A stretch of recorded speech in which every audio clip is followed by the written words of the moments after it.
Quero primeiramente dar as boas-vindas àqueles que estão conosco pela primeira vez hoje. Você pode levantar sua mão para a gente te conhecer. Tem aqui um rapaz, tem outro rapaz lá atrás, uma irmã lá, né? É uma alegria enorme recebê-los nessa noite, né? Vocês estão na casa do Pai. Vocês não são visitantes, porque quando a gente vai na casa do Pai, a gente não visita o Pai, a gente vai na casa do Pai, né? Então vocês não são visitantes, amém? Vocês estão na casa do Pai, é uma alegria imensa recebê-los nessa noite, à mesa do Senhor, né? Para nós participarmos desse momento de comunhão, né? De lembrança do sacrifício de Cristo pelas nossas vidas. Também quero dar parabéns aos papais, porque eu vi uma igreja aqui na frente. Não é a igreja da manhã, é a igreja de hoje, já está acontecendo, né? Quero dar os parabéns para você, porque você tem se esforçado, né, em conduzir o teu filho no caminho que ele deve andar. E com certeza Deus há de recompensar o teu esforço, queridos. Eu sei que eles dão trabalho, porque também já fui pai com criança pequena na igreja. Eu sei como é que é. Hoje eu tenho um neto, né? Eu sei como é que é, mas vale o esforço que você está fazendo em dar essa oportunidade de o teu filho ouvir e aprender do Senhor. O meu sonho um dia é ter uma igreja em que eles cheguem e vão direto para o culto deles, com louvor, com o momento deles, né? Aprendendo eles a trazer a sua oferta, né? E de repente essas crianças passam lá para o pré-adolescente, já começam lá a fazer bagunça na bateria, porque eles gostam dessas coisas de bateria, eu não sei, né? A bateria eu acho que é o instrumento mais fácil, é o de entrada, né? E depois eles vão para os adolescentes, jovens, daqui a pouco eles estão aqui com famílias, reproduzindo aquilo que aconteceu na vida deles. Então, eu quero dar os parabéns para vocês por isso. Amém, queridos? Louvado seja o nome do Senhor. Queridos, na realidade eu preparei durante a semana uma pregação de algo que Deus está incomodando, falando ao meu coração, né? Mas aí Deus mudou uma chave dentro do meu interior, justamente por causa da semana que antecede, né, a Páscoa, né? E eu costumo dizer que há alguns momentos na vida de um homem, principalmente na vida de Jesus, que a gente tem que prestar muita atenção, né? E a última semana de Jesus, que se inicia num domingo, como hoje, é uma semana de acontecimentos que os discípulos não têm ideia.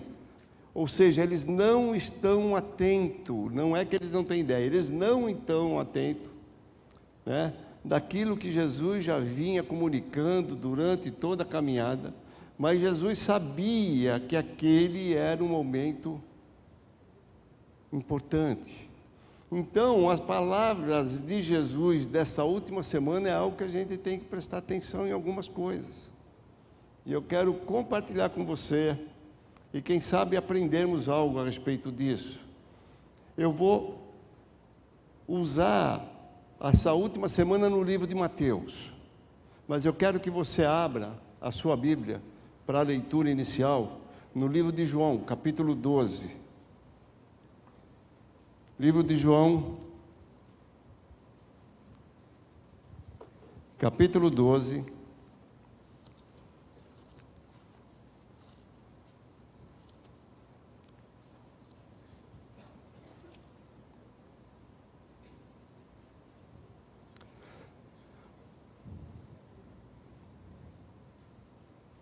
Jesus vai deixar nítido o que vai acontecer. No versículo 23, no versículo 20, diz assim que entre os que foram adorar nas festas, havia alguns gregos. No 21, vai dizer que eles se dirigem a Filipe e pediram que eles gostariam de ver o Senhor. No 22, Filipe vai conversar com André a respeito disso para comunicar a Jesus. Aí no 23, Jesus diz assim: é chegada a hora em que o Filho do Homem há de ser glorificado. Ele sabia que havia chegado a hora. Ele entendeu. Olha que ele está dizendo isso para os discípulos, e os discípulos não estavam compreendendo o que estava acontecendo naquele tempo kairós de Deus, no tempo cronológico deles, mas no tempo kairós de Deus, porque a Bíblia vai dizer que o Cordeiro foi morto antes da fundação do mundo. Só que agora aquilo que aconteceu vai ser visível. O que havia sido propósito de Deus na eternidade, agora ela vai se cumprir. Amém, queridos? Então, em Mateus, acompanha comigo, não vai dar para ler todos os textos, mas você vai poder, depois em casa, quem sabe essa semana, fazer um tempo, separar um tempo para meditar a respeito disso, tá? E Mateus capítulo 21 começa uma narrativa dessa última semana. Entenda uma coisa, na última semana de Jesus, ele entra e sai de Jerusalém todos os dias. Você vai ver isso, Marcos vai falar, nós vamos ler alguns textos, que Jesus retornando a Jerusalém, porque ele ia, passava o dia em Jerusalém, porque ele sabia que os homens maus já queriam armar contra ele. Ele estava ciente disso, então ele estava tomando uma atitude preventiva para que o que ocorresse no tempo, no kairós de Deus. Então no versículo 21, nós vamos ver a entrada de Jesus, que acaba sendo um ápice. Hoje mesmo eu saí para ir ao mercado e algumas ruas aqui da cidade estavam fechadas, porque é assim, nós reclamamos ou falamos o que não deveríamos falar dos nossos irmãos, porque católico é comum a todos, eles só estão ainda com os olhos vendados sobre algumas coisas, mas eles trazem na sua concepção o entendimento desse dia e do valor do que aconteceu, porque eles chamam do tal Domingo de Ramos. E hoje tinha um monte de gente numa procissão aí, né, relembrando disso. A gente, como cristão, às vezes, não é lógico, não precisamos ficar aí balançando o ramo, nada disso, mas às vezes a gente tem que ter um entendimento interno dessas coisas, para não perder e não se tornar insensível ao que Deus faz. Jesus está naquela última semana e ele está entrando em Jerusalém. E o que acontece? Há uma festa. Todos nós sabemos disso, né? Versículo 4 diz: isso aconteceu para cumprir o que foi dito pelo profeta. Digam à filha de Sião: eis que seu rei vem até você, humilde, montado em uma jumenta e num jumentinho, cria de um animal de carga.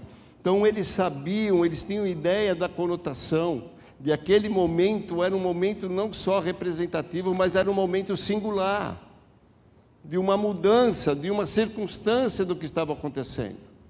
Havia uma celebração naquele dia, o povo ficou alvoroçado naquele dia, né? Aí o povo foi adorar, foi aclamar ao Senhor. No versículo 9 diz assim: a multidão, tantos a que iam diante deles, como aquelas que o seguiam, clamavam: Hosana, filho de Davi, bendito que vem em nome do Senhor. E Jesus está entrando, é a última semana. Ele está, na realidade, demonstrando àquele povo que entendia a respeito de que aquela atitude demonstrava a eles que ele era rei, ele era Senhor. Amém? Eu costumo dizer que no reino de Deus ainda tem um rei assentado no alto e sublime trono, e ele continua sendo Senhor. Ele é meu Salvador, ele é, mas antes de ser teu Salvador, ele é Senhor. Amém, queridos? Então essa é algo que a gente precisa entender, porque não é só participar da festa, porque a gente vai perceber que lá na sexta-feira isso não deu muito certo. Os que participaram da festa, os que se alegraram, os que se projetaram diante do Senhor, clamando a respeito dele, foi os mesmos que, sem o entendimento de que ele era Senhor, disseram: crucificam. Então não é só se regozijar com a festa. Nós estamos diante de uma festa. Nós estamos diante de uma celebração. Nós estamos dizendo assim: Senhor, Tu és digno. Eu Te adoro. É uma celebração. É como se disséssemos Hosana. Mas isso tem que levar-nos ao entendimento de que Ele agora se torna Senhor das nossas vidas. É a primeira coisa que Ele está mostrando ali, naquele início da semana. Não adianta vocês simplesmente me enxergarem como rei, se não me enxergarem como Senhor da vida de vocês. Não adianta nós enxergarmos Jesus só como Salvador, se não enxergarmos Ele como Senhor. Porque você não consegue dividir isto dele. Não existe. O mesmo Deus que é Salvador, Ele é Senhor da nossa vida.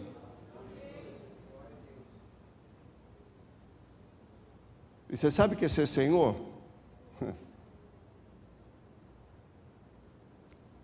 Por isso que Paulo vai dizer: eu não tenho mais direito a nada. Por que não tem? Porque Ele é Senhor. Porque tem muita gente que celebra, como naquele dia, se alegra, mas vive uma vida desassociada do senhorio dele. E a hora na pressão, na hora do... nega Ele. A primeira coisa que eu aprendo com isso, na segunda-feira, Marcos lá no capítulo 11 vai dizer: no dia seguinte, capítulo 11, versículo 12, se você quiser abrir aí só para acompanhar, também é uma maneira didática de você aprender, né? Marcos capítulo 11, versículo 12,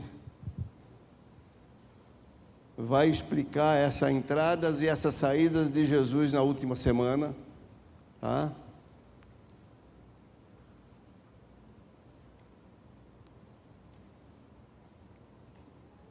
Amém? Vai dizer assim: no dia seguinte, ou seja, ele sai depois desse acontecimento dele entrar de Jerusalém, de ser aclamado, ele sai. No dia seguinte, quando saíram de Betânia, Jesus teve fome. Aí aquele texto que vai falar que Jesus vai até a figueira, vê ela florida e não acha nela coisa alguma, né? E nós já falamos a respeito disso, vocês já ouviram a respeito disso, né? Porque ela estava demonstrando que teria fruto, mas não tinha. Parecia, desculpa a expressão aqui, mas parecia adenorex. Parece, mas não é, né? Então, aí o que Jesus fez? Amaldiçoou a figueira. Então, cuidado, queridos, que aqui também no segundo dia há uma lição, né? Por isso que a gente tem que prestar muita atenção nas coisas que Jesus está fazendo. Aí Jesus entra no templo nesse segundo dia e começa a criar um alvoroço. Você imagina, porque a gente pensa assim: mas Jesus é tão bonzinho, Jesus é tão calminho. Não, Jesus não é assim. Jesus, ele também, quando necessário, ele pega o chicote. Porque Deus é amor, é verdade. Essa é uma das facetas de Deus. Mas Deus é justo. E a Bíblia vai dizer que nós só não enfrentamos a ira dele, mas Deus se ira. Que existe aí uma teologia que Deus não fica irado. Eu não sei em que Bíblia eles leem, porque na minha, toda vez que eu abro ela, pelo menos é assim comigo, tá, queridos? Eu abro a Bíblia, vou ler e ele diz assim: tá vendo? Você precisa melhorar mais, porque você ainda não está do jeito que eu quero. Aí Jesus está lá e entra e começa a colocar tudo por terra. Começa a chutar as barracas, começa a chutar tudo. Agora, pensa comigo. Quantas vezes Jesus, em toda a sua vida, tinha entrado no templo e sabia daquilo? E por que ele está fazendo isso agora?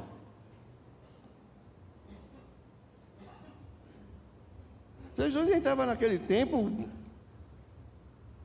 fazia parte da história daquele povo, fazia parte deles, ele sabia do que estava acontecendo, mas por que agora, nesse momento, ele toma essa atitude?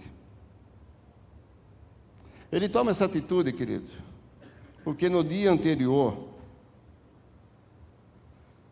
o povo aclama a ele e o recebe como Senhor, como Rei. E agora, na autoridade de Senhor e Rei, ele vai tomar essa atitude, ele vai derrubar aquilo que está errado, ele vai romper com as coisas erradas. Quando eu aceito Jesus como meu Senhor, querido, você pode ter certeza que ele vai começar a derrubar as coisas dentro da gente.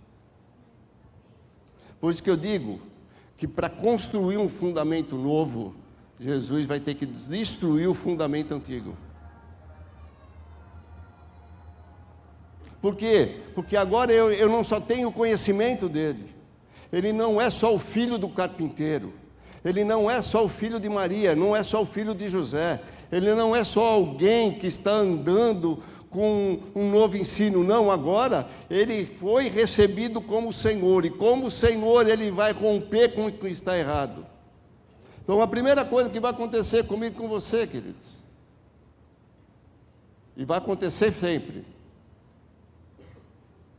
ele vai começar a derrubar as coisas erradas que estão dentro de você. Se prepara. Como diria eu, no linguajar nosso, ele vai chutar o balde. Sem dó. E ele não quer saber se aquilo que você tem era algo tão importante para você. Se lembra? Eles estavam lá porque eles vendiam aquilo. Eles viviam daquilo. Muitos dependiam daquilo. Mas Jesus não quer saber de nada disso. Se o conceito está errado, se o princípio está errado, e ele se tornou Senhor na sua vida, ele não quer nem saber se você depende disso. Ele vai chutar o balde.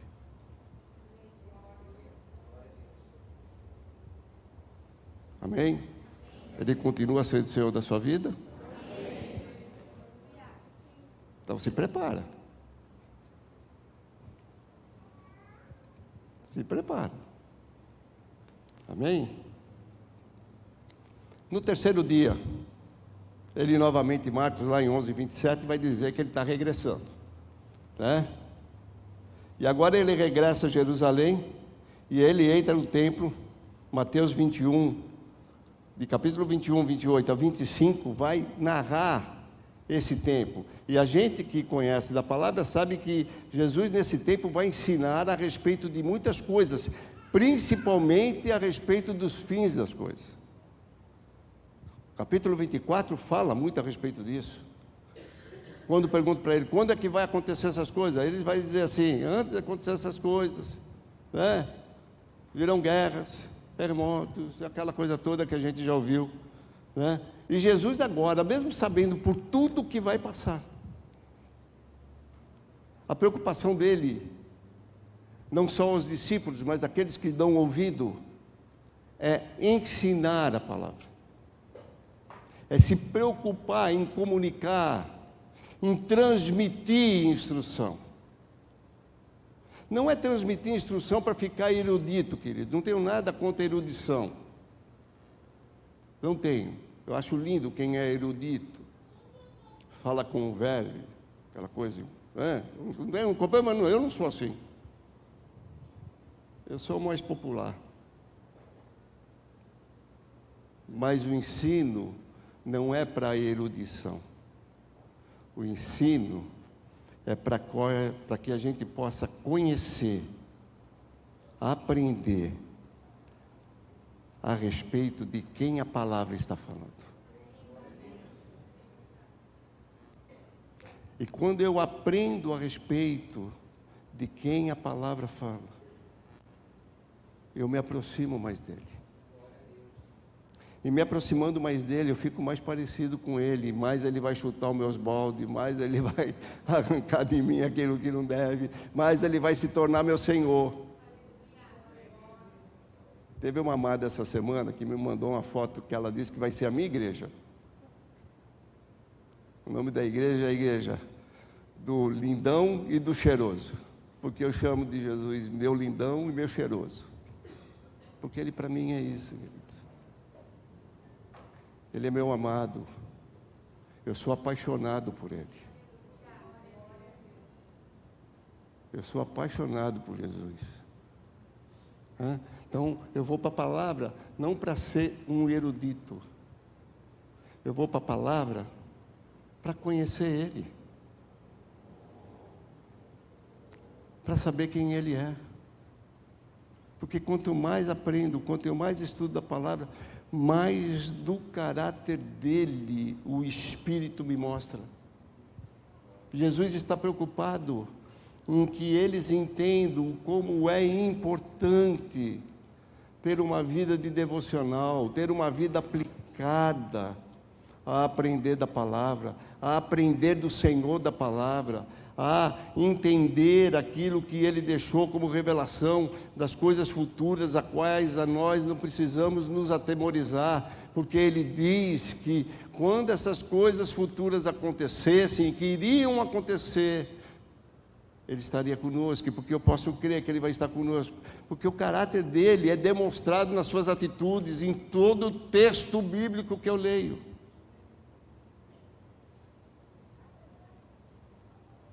Em todo o texto bíblico que eu leio.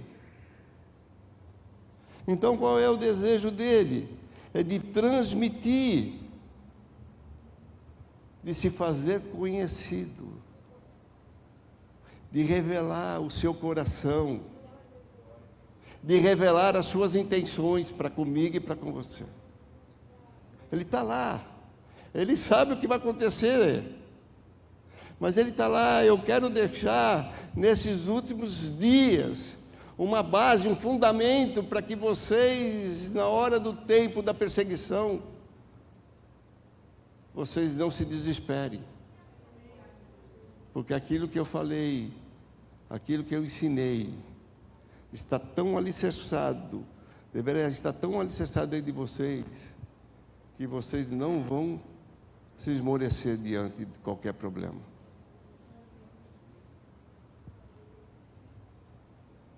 Mas nem tudo é flores, né? No quarto dia, Mateus 26, capítulo 26,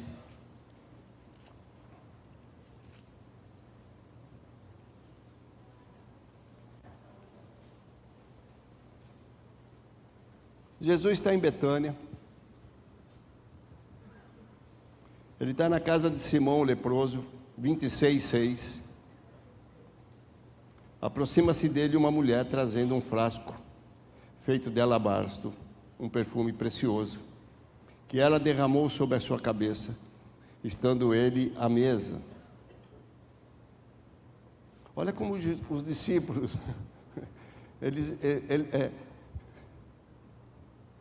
Eles estavam lá, mas eles não estavam percebendo, eles não estavam conseguindo entender, eles não estavam conectados. Sabe qual é o maior problema da gente como discípulo, querido? É não estar conectado com o que Deus está fazendo. Eles estavam lá, mas não estavam conectados com aquilo que estava acontecendo. A mulher está ungindo Jesus. E eles não conseguem se perceber, eles vão pensar no quê? No valor do perfume. Se lembra que eu falei que há uma diferença entre preço e valor? Eles estão preocupados com o preço, que aquilo poderia ter sido oferido. E não estavam entendendo o valor do que estava acontecendo. E Jesus está sendo ungido. E nós conhecemos essa narrativa, porque o pessoal vai dizer, isso é um desperdício. Aí no versículo 10, Jesus diz assim, porque vocês estão incomodados com essa mulher? Ela praticou uma boa ação para comigo. Os pobres estarão sempre com vocês, mas a mim, vocês nem sempre terão. Versículo 12, porque derramando esse perfume sobre o meu corpo, ela o fez para o meu sepultamento. Jesus está deixando claro.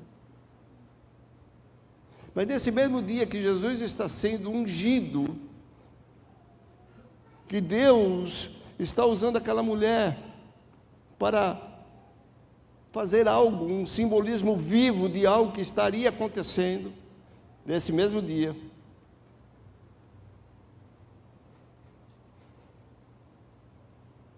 No versículo 14, você vai ver que Judas Iscariotes vai falar com os principais sacerdotes, a fim de entregar a Jesus. Quanto me darão, versículo 15, para que eu entregue a vocês? Eles estavam preocupados com o que lá, com a mulher? Dinheiro. Preço. E o que eles estão preocupados agora? Preço. Valor. Por isso que a Bíblia vai dizer que só tem algo que a Bíblia chama de Senhor a não ser Jesus, que é dinheiro. Então nós temos que tomar muito cuidado, queridos, para que Ele não torne nosso Senhor.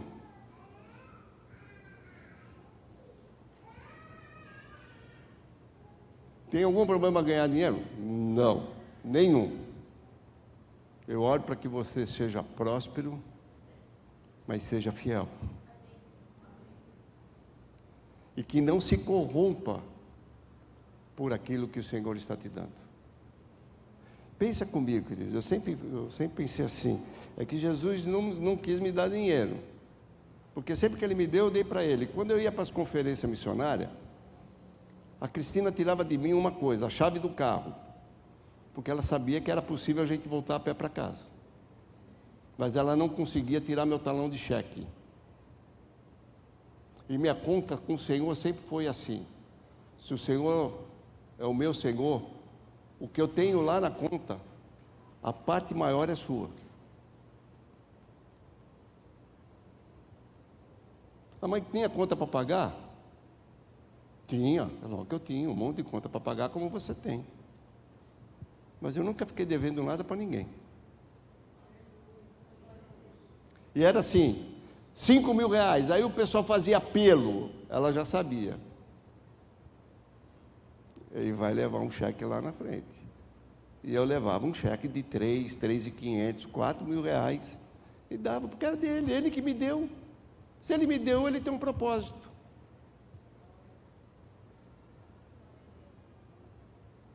Porque quando o dinheiro se torna Senhor, eu sou capaz de trair o Senhor por causa de dinheiro.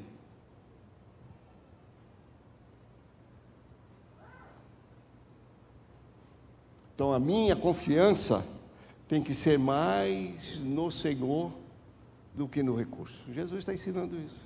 Está vendo? Essa mulher, a confiança dela foi em mim. Ela abriu mão do recurso. Em compensação, o outro me traiu por causa do recurso.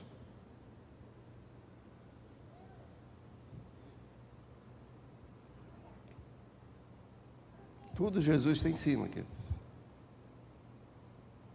É que a gente lê e não se apercebe disso. Aí chega quinta-feira, ou o quinto dia. Estou dizendo aqui quinta-feira porque se a gente colocar no nosso relógio gregoriano, domingo, segunda, terça, quarta, quinta-feira. Na quinta-feira, Jesus vai chamar os discípulos para preparar a mesa do Senhor. A mesa da comunhão. Aquilo que a gente vai participar hoje. Jesus chama os discípulos e diz: vamos preparar. E ele vai dizer, porque não era a primeira vez que ele participava com os discípulos daquele momento. Não era. Ele já vinha caminhando com ele há algum tempo. Mas ele diz assim: há no meu coração um anseio, um desejo de participar dessa ceia contigo. Você entende que você está aqui nessa noite, porque há no coração de Deus um anseio e um desejo de participar dessa mesa com você. Porque se a gente não pensar nisso, queridos, isso daqui vira um ritual. Vira só um simbolismo, que a gente toma a ceia sem se aperceber, sem valorizar.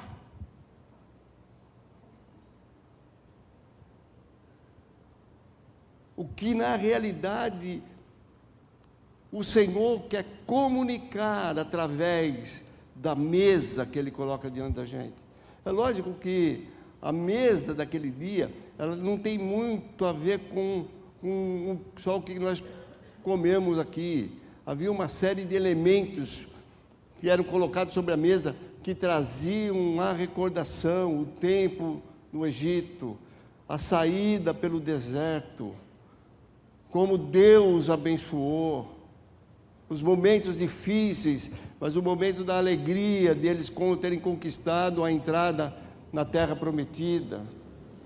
Mas havia lá o pão,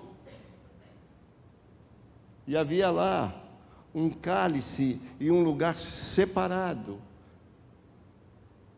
porque eles estavam aguardando o Messias. Por isso que alguns textos dizem que Jesus, ele reparte o pão, e ele passa o cálice, e diz que depois ele vai e pega o cálice, aonde ele sai do seu lugar, aonde ele está, e vai sentar naquele lugar que está vazio, porque tudo ele está como na entrada pelo jumentinho, ele está referenciando algo que está escrito, ele vai sentar naquele lugar, vai pegar aquele cálice e ele vai dizer: esse é o cálice da nova aliança, porque ele tomando essa atitude, ele está dizendo assim: não preciso esperar mais o Messias, eu sou o Messias.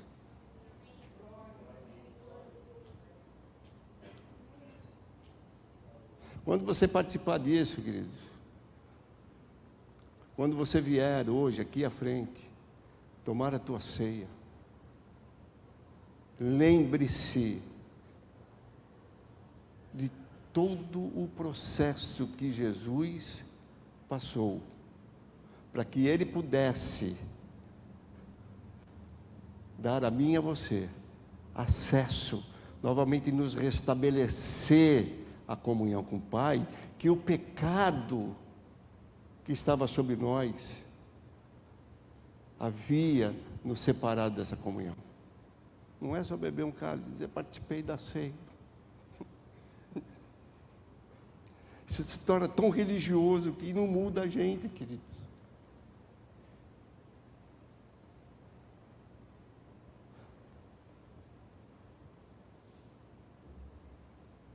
A gente continua cometendo os mesmos erros, você já percebeu isso?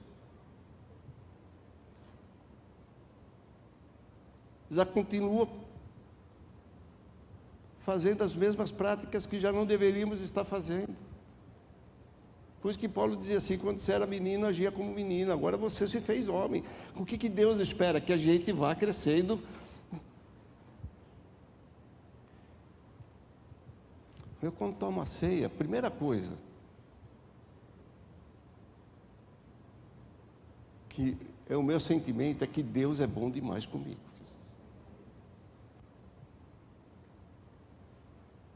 É bom demais. Segunda coisa é que a próxima eu desejo que seja lá. Se é que é ficar com a chave da minha casa, do meu carro, ficar com a minha conta, não tem qualquer problema. Mas se ele falar, vamos, eu digo, estou pronto. Já disse para a Cristina isso. Se Jesus um dia aparecer diante de mim e dizer assim, ela ou eu vou dizer para ela, dizer assim, olhar para ela e falar assim, perdeu. Acabou. Porque eu anelo, eu anseio, eu desejo, eu sonho em estar lá. Aí eu vou ver o meu cheiroso do jeito que ele é, queridos. Imagina isso?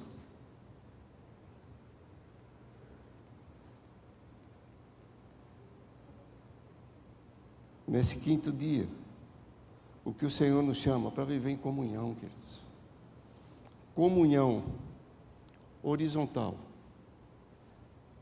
com os irmãos. Mas presta atenção no que eu vou dizer. É comunhão, não é comunhão. Porque parece que tem um pessoal que vive com união um com os outros. Não é comunhão, queridos. Ah, mas ele tem um monte de defeito. É que na realidade você está vendo nele os defeitos que você carrega. Por isso que você aponta os defeitos dele. É só isso. Porque todos nós temos. Queridos. Amém? Se a gente só não tem coragem de confessar. Mas nós temos defeito, eu tenho um monte. Como dizia meu sogro, você vai me achar bom até comer 1 quilo de sal comigo. Eu tenho um monte, queridos. E eu louvo a Deus pela minha esposa, que Deus deu a ela um pote de graça para poder de vez em quando me suportar. Amém? Nós temos, queridos, mas eu amo vocês, eu amo as pessoas, eu amo cada um com seus defeitos, com as suas virtudes. Jesus se ama desse jeito. Temos comunhão, eu estou ligado no céu, eu só tenho comunhão com Deus. Se você não tem comunhão com teu irmão, você não tem comunhão com ele, porque se você não ama quem você vê, como você vai amá-lo que não vê?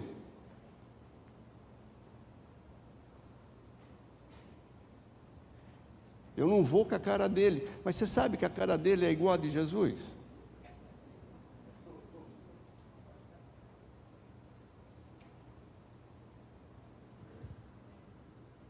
Então Jesus está nos ensinando que vir para a mesa é a primeira coisa. Se você tem algo contra teu irmão, deixa a tua oferta, vai, se acerta com ele, se reconcilia, Senhor.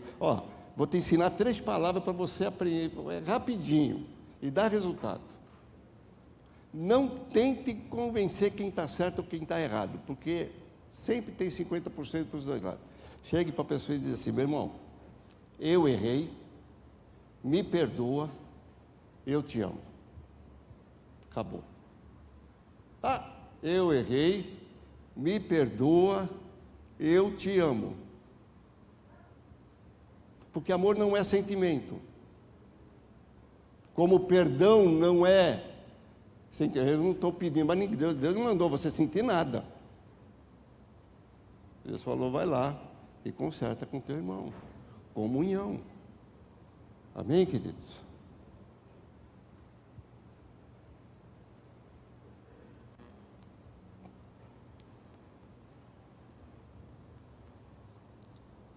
Capítulo 27. Caminhar um pouquinho, já estamos indo para o final.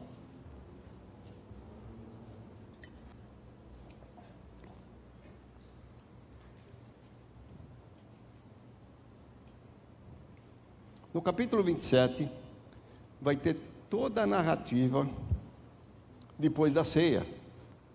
Pastor Felipe pregou aqui quinta-feira a respeito da oração do Getsêmani, né? Uma explanação fantástica.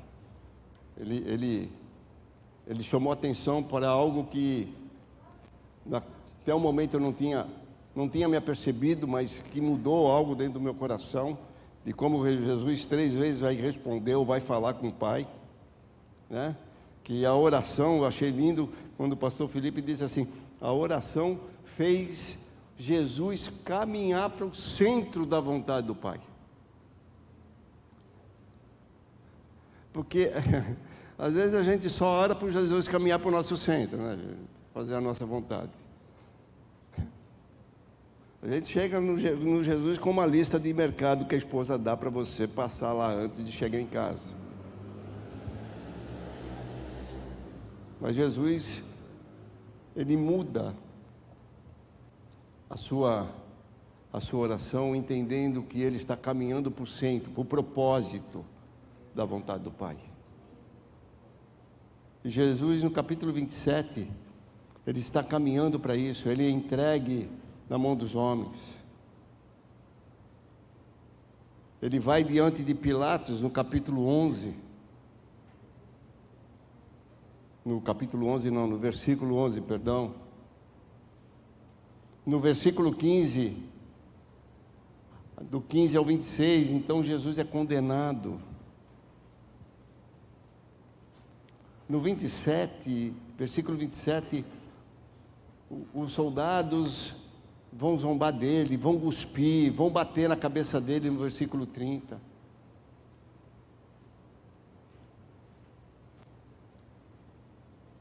E Jesus agora então, que é julgado de forma cruel, açoitado, ele vai ser obrigado a carregar uma cruz, e a cruz era a sentença final de uma grande humilhação, porque assim, os pintores, para não escandalizar, pintaram Jesus na cruz vestido, mas Jesus estava na cruz nu. O Senhor que entra montado no jumentinho no domingo, que é aclamado por todos, agora está sendo exposto diante destes que o aclamaram.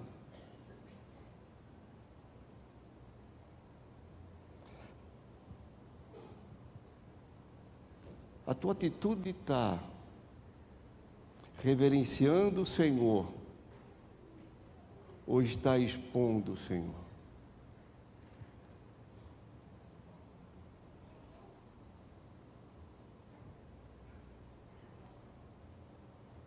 A tua maneira de você conduzir como cristão, como aqueles que entendem que Ele é Senhor, porque no domingo eles entenderam que Ele era Senhor. Tanto é que eles fizeram, se reverenciaram, jogaram lá mantos, jogaram lá folhagem diante dele para que ele passasse, aclamaram ele. Mas agora, a atitude desses mesmos estão expondo a humilhação ao Senhor.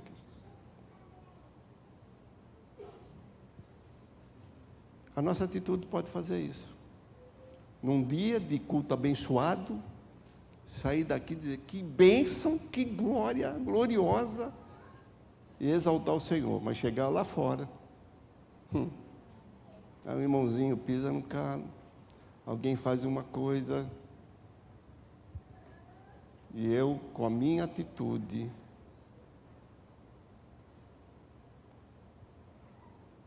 humilho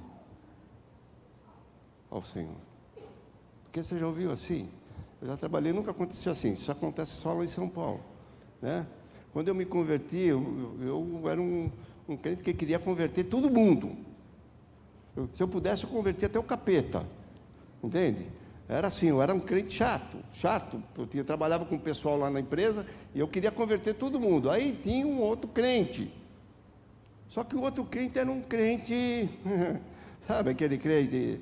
E eu dizia assim, ele fazia uma coisa e o camarada dizia assim, tá vendo? Diz que é crente, que segue a Jesus. Mas só acontece lá, aqui não acontece isso. Como as pessoas estão te vendo? Como que está sendo a sua atitude?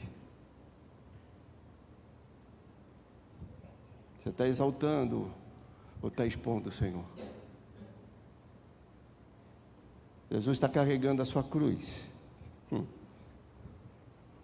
E o que isso tem que ver com a gente?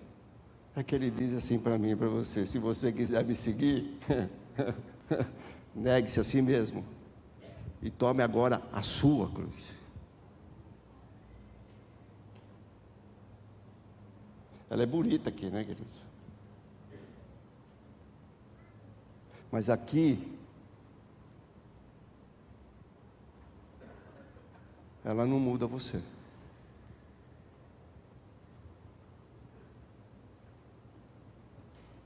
Aqui ela não transforma você.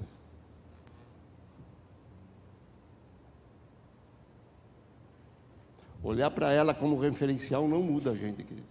O que muda a gente é a gente todo dia tomar ela, ir lá para o nosso canto e falar: Senhor, mata esse velho homem, porque ele não pode ficar aí desse jeito não.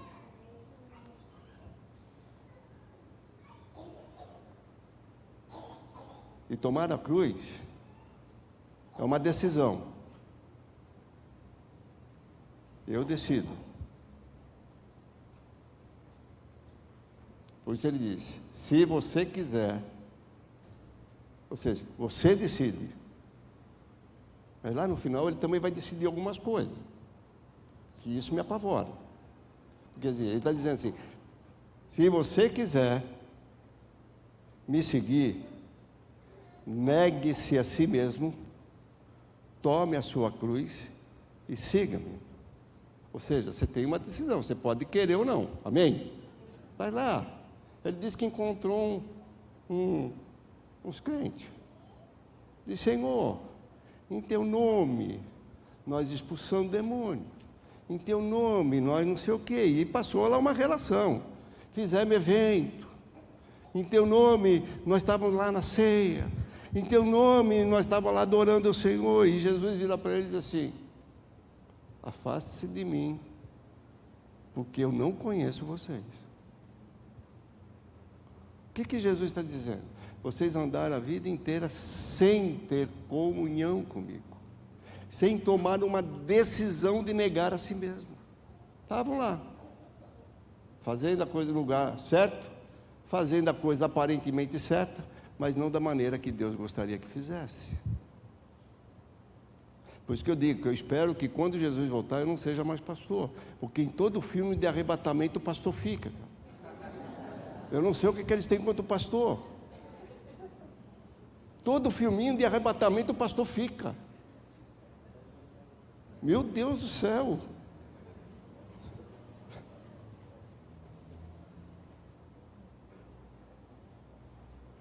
Amém? Ainda bem que eu tenho outros pastores, né? Eu não queria dizer isso, mas...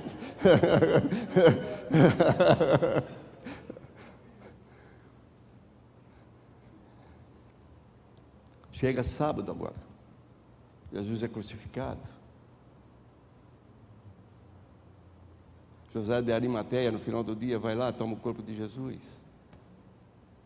arruma um lugar e sepultam Jesus. E há um hiato de um silêncio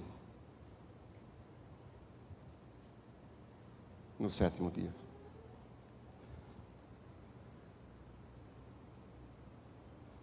É verdade que o sétimo dia para eles era o dia do descanso, e eles tinham que sepultar Jesus antes de começar o sábado, ou o Shabá, que era por volta das 18 horas.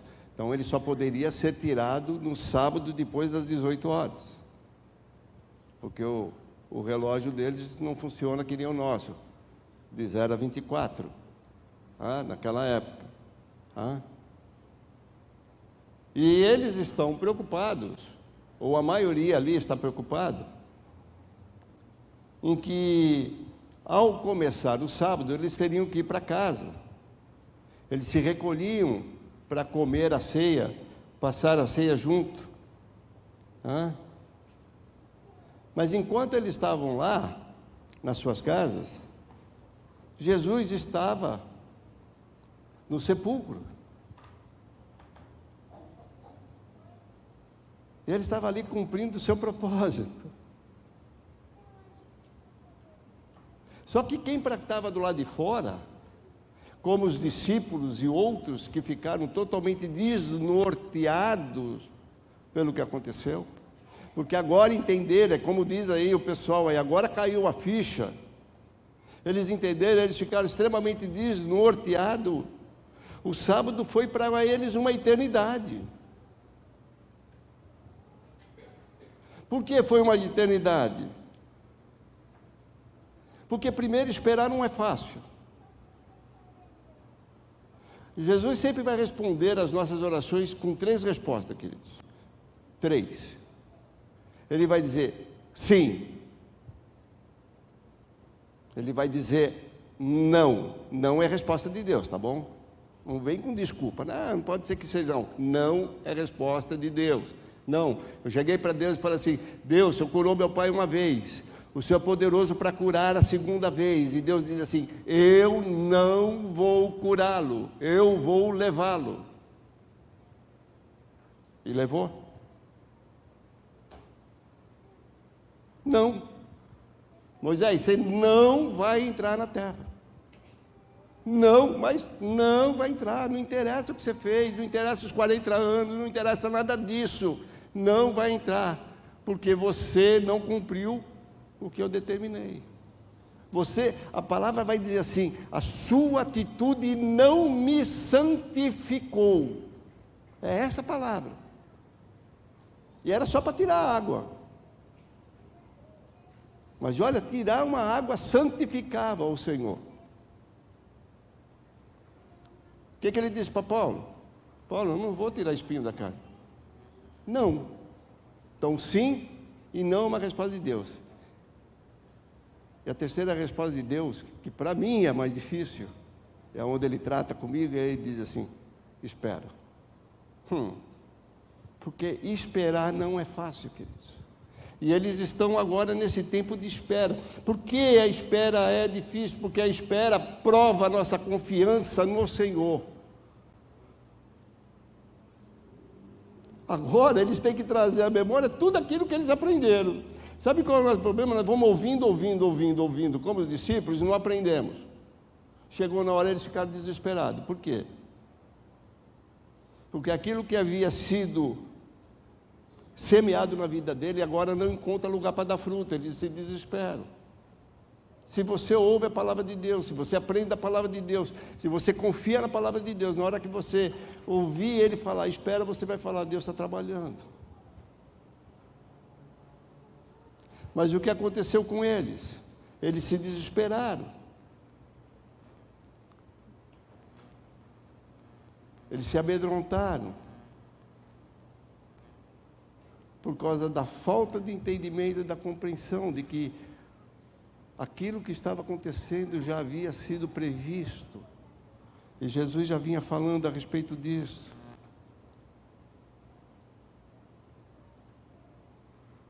Por isso que nós temos que aprender a esperar somente no Senhor. Esperei com paciência. A gente fala umas coisas que a gente não consegue viver, querido. Vamos ser sinceros, eu tenho dificuldade com isso, querido.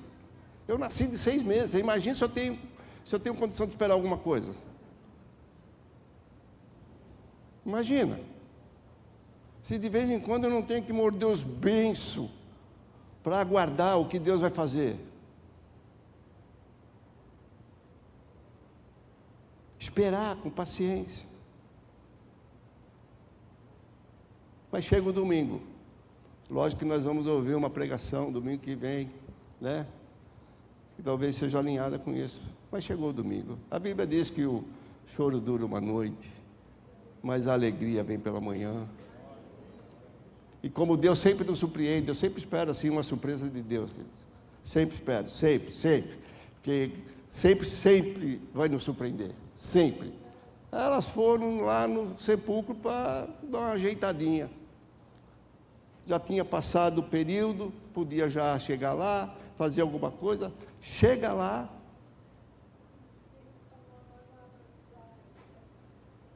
Olharam para dentro. Viram que os lençóis estavam lá remexidos.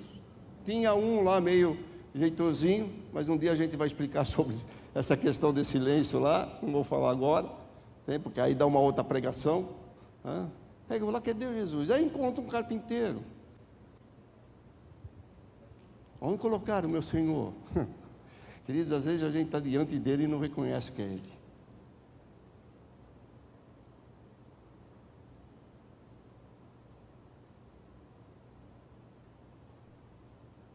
Porque Deus usa uma pessoa, ou fala através de uma pessoa, a gente diz, não é ele que fala. É o pastor, sabe da minha história. Primeiro, eu não sei da história de ninguém aqui, queridos. Eu tenho 70 dias aqui. Então, se o que eu estou pregando está fazendo sentido para você, glória a Jesus. Então, entenda que eu não sou assim tão um carpinteiro, mas você pode dizer, Deus está falando comigo. Está lá. E agora chegou domingo de manhã e algo muda a história. E muda uma história que ele nos chama a atenção para uma decisão que muda a nossa história.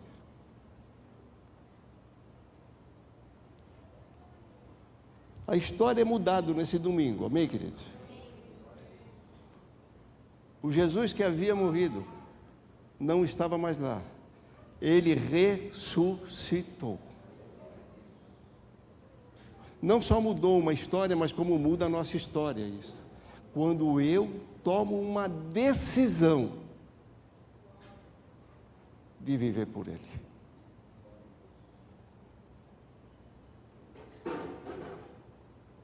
É uma decisão. Um dia eu ouvi Jesus falar comigo.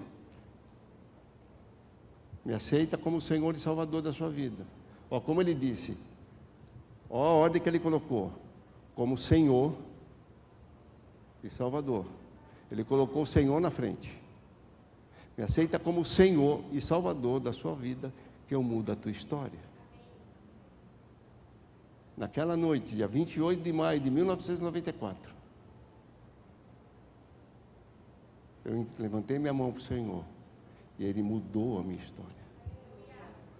E Ele quer mudar a sua, queridos, se você tomar uma decisão real e verdadeira por Ele. A história foi transformada a partir daquele dia. Mas o próprio Jesus continua dizendo que é algo que Ele disse anteriormente a isso. E eu vou terminar com esse texto e eu convido você a se colocar de pé. Mateus capítulo 10, versículo 38.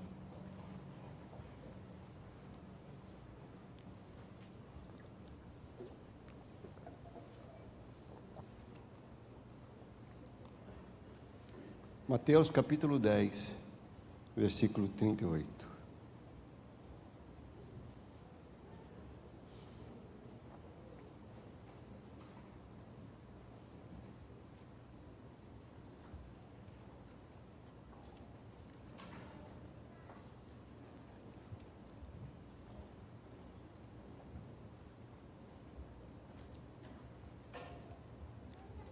A palavra do Senhor diz assim: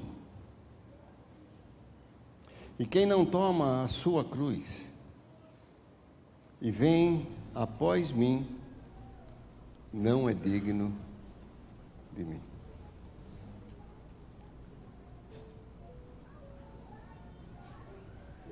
Tomar a cruz é negar-se a si mesmo, é render-se a Ele.